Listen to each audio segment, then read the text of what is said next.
Um, well, my name is Dr. Obinna-Simon, popularly known as MC Tagwaye. Okay.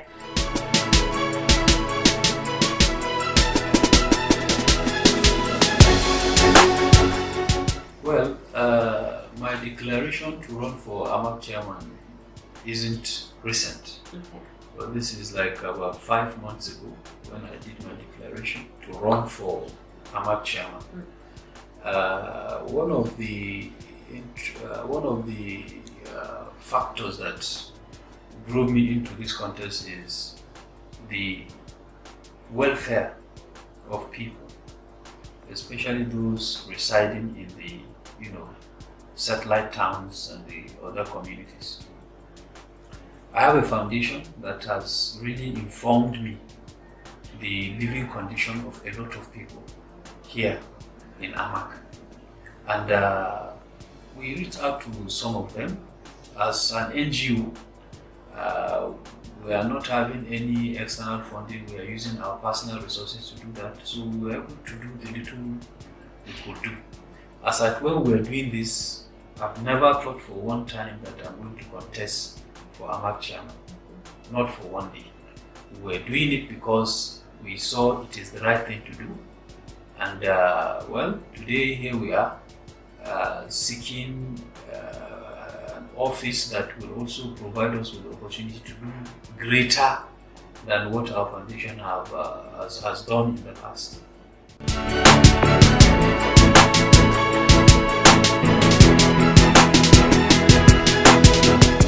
Well, summarily, what I will do differently is to be fair to all. The residential nature of AMAC is quite different. Different in the sense that you have virtually all the tribes in Nigeria represented here in AMAC.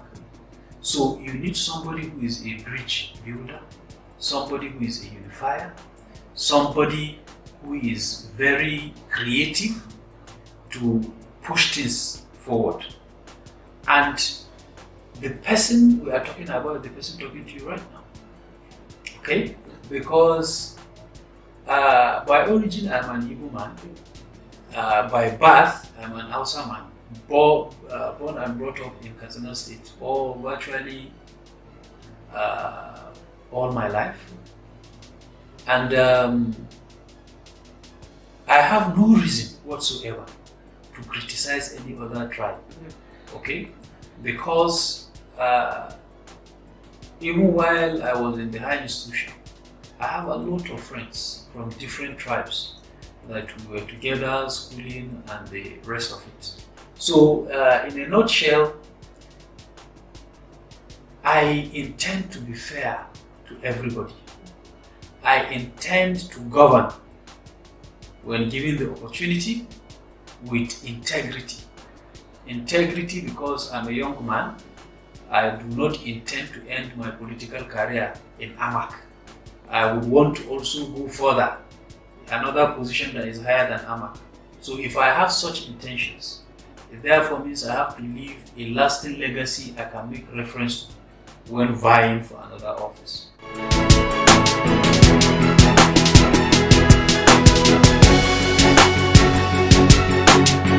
The first is education.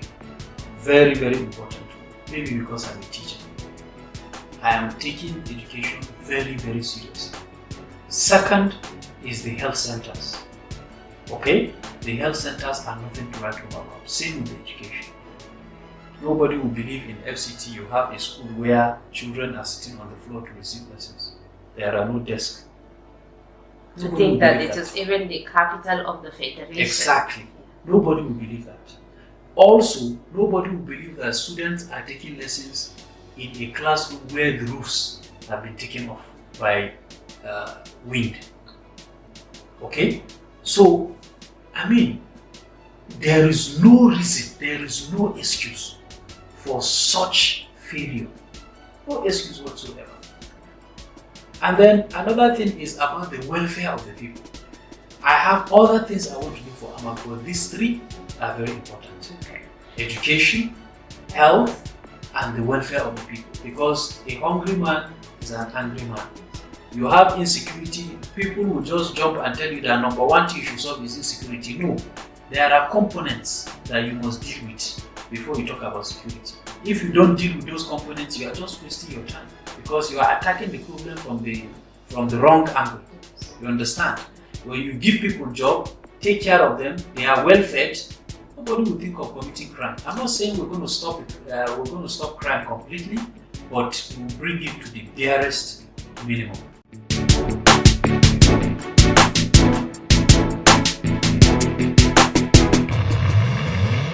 Driving economic activity in Amak is to provide the environment first. There should be an enabling environment that will make other people, even from neighboring states, to leave their state and come back here and do their businesses. But if the environment is not conducive for business, nobody will come. How do we make the environment conducive for business? By regulating the multiple taxes that are not necessary that they are putting. These taxes are not even going to the government treasury. They are being taken away and looted by some individuals who feel it's their right to do it. We need to make businesses, give them an environment that is quite, conducive. Okay? Like I mentioned about the taxes, we are going to regulate the multiple taxes they are piling up on businesses and the rest of it. Secondly, even the markets. As I speak to you right now, I'm in talk with some market leaders. Virtually all the markets in Amak are in court with the Amak. Why are they in court? Because of irregularities. Because of some kind of injustices. The market people felt that the leadership of the current administration is, they felt as if they are being targeted, especially the Igbo extraction. Because mostly we know they are the ones that do business. So we're going to address all this. Upon resumption of office, number one is I'm going to sit with them, know what the problem is, and then also ask them to withdraw all the cases from court, and then we address it. Nobody will get 100% what he wants, but we can meet somewhere. Okay? We can meet somewhere and agree. You understand? Because some of these issues is that when you feel you don't care, that is the problem. As a leader, you must care. Call them, don't look down on anybody. But now you are campaigning, you are going to everybody. But when you are now in the seat, you feel you are above everybody. You are not above everybody. You are a servant by law. You are there to serve the people. Call them, know what the problem is, and trash them out.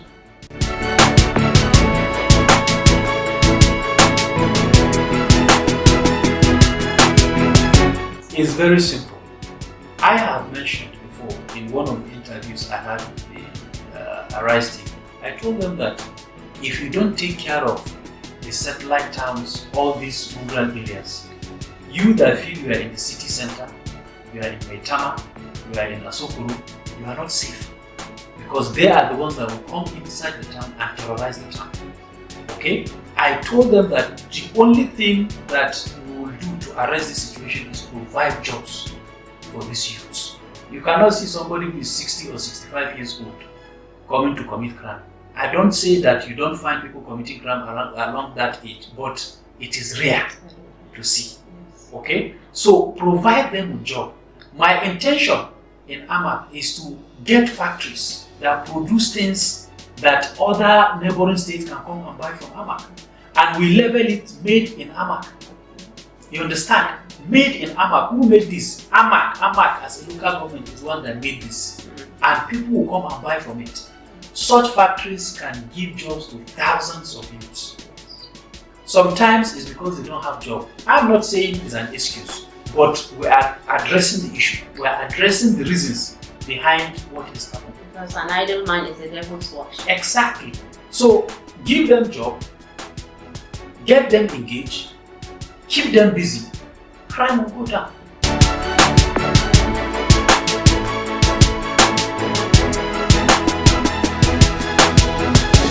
Well, the acceptance is overwhelming. There is no community we go to that will not receive us.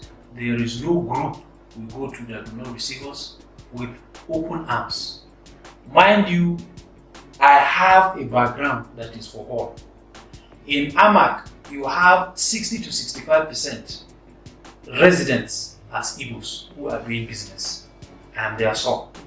You have almost 15% residents in Amak who are northerners, and they are some. You have the indigenes, many of them are my friends, many of them are my business associates. So virtually everywhere I go in Amak is home for me.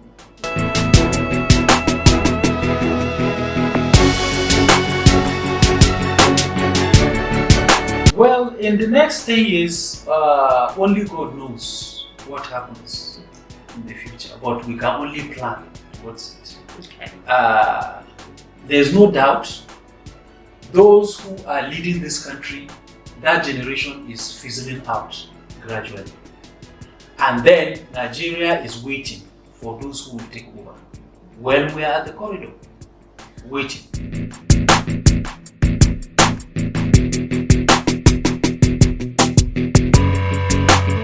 Well, there's a saying in Igbo language that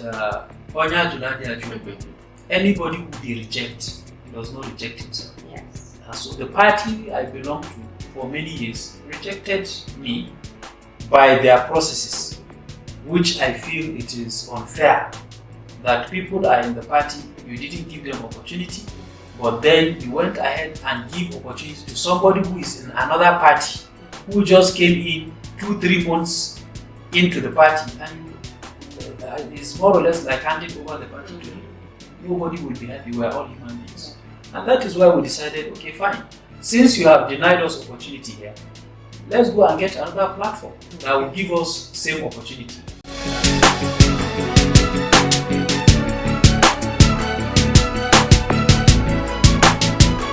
Political atmosphere in the country is quite sad right now, because you see a situation whereby virtually every political decision that a lot of politicians make now is a personal decision. The interest is personal, not for the people. Because I see no reason why government or some individuals devise a way to just, cause crisis virtually in all the parties that are prominent in the country. It doesn't set a good record. It doesn't set a good precedence for politics in Nigeria. The beauty of politics is opposition. But if you are neutralizing opposition parties, it's a clear sign that you are hurting democracy in the country, and it will not thrive. Okay? Yeah. So that is what is happening now. Most of the parties you see around, they are either in court, or their chairman is this or that,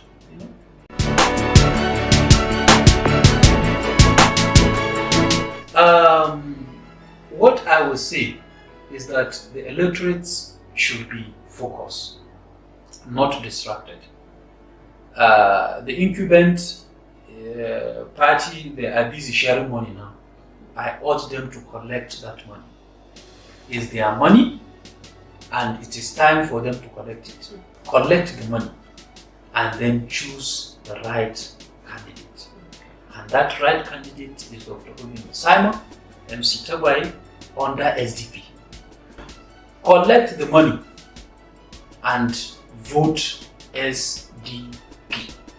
It is as simple as that. Because if somebody is coming to be sharing money for you now that he didn't share for you 3 years ago, and he's going for his second term, and he performed woefully in his first term, what do you think will happen in the second term that he will not campaign again?